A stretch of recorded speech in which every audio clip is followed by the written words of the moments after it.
The assassin set up his sniper rifle. He aimed at the assassination target in the distance. The moment he pulled the trigger, the bullet was unexpectedly dodged by the target. Just as the assassin was about to fire again, the target was struck by another bullet. The man collapsed into a pool of blood. The scene instantly descended into chaos. The assassin immediately realized someone was trying to frame him for the murder. He quickly packed up his weapon and prepared to leave. Suddenly, the police burst through the door. They opened fire wildly into the room. The assassin had no time to react and was shot dead on the spot. After confirming the assassin was dead, the police chief sent the other officers away. He took a small glass bottle from his pocket and placed an identical shell casing on the ground. All the blame was pushed onto the assassin. Meanwhile, the real killer had already slipped away into the crowd. Soon, Interpol agents arrived at the scene. The victim was the president of a multinational bank. The bank had long been laundering money for a major arms syndicate. Captain Jack personally led the investigation. At the spot where the president was shot, he inserted 2 straws into the bullet holes. Ballistic analysis revealed that the bullets came from 2 different heights.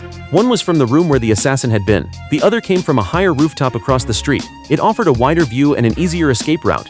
Jack concluded the real killer had fired from that rooftop. He and his assistant recovered a footprint. Tests showed the sole contained a metal structure. At the scene of a murder last year, the same footprint had appeared. Police believed the same killer was responsible, but Jack refused to give up. He immediately headed to the airport with his team. After the job, the killer would likely leave the city quickly. They pulled the surveillance footage and checked it one by one. Eventually, they spotted the killer, but the killer was extremely cautious. He avoided the cameras the entire time, leaving no clear face. Just as the investigation reached a dead end, an officer brought good news. They had found the shoemaker who made those custom shoes. Meanwhile, Jack's informant inside the bank was about to pass on crucial information. Suddenly, a shadow flashed behind him. Within just 2 minutes, the informant vomited and collapsed dead. By the time Jack arrived, the informant had already stopped breathing. The truth may be hidden for a while, but it can never be buried forever. No matter how perfect the conspiracy, it will eventually reveal its flaws through the smallest details.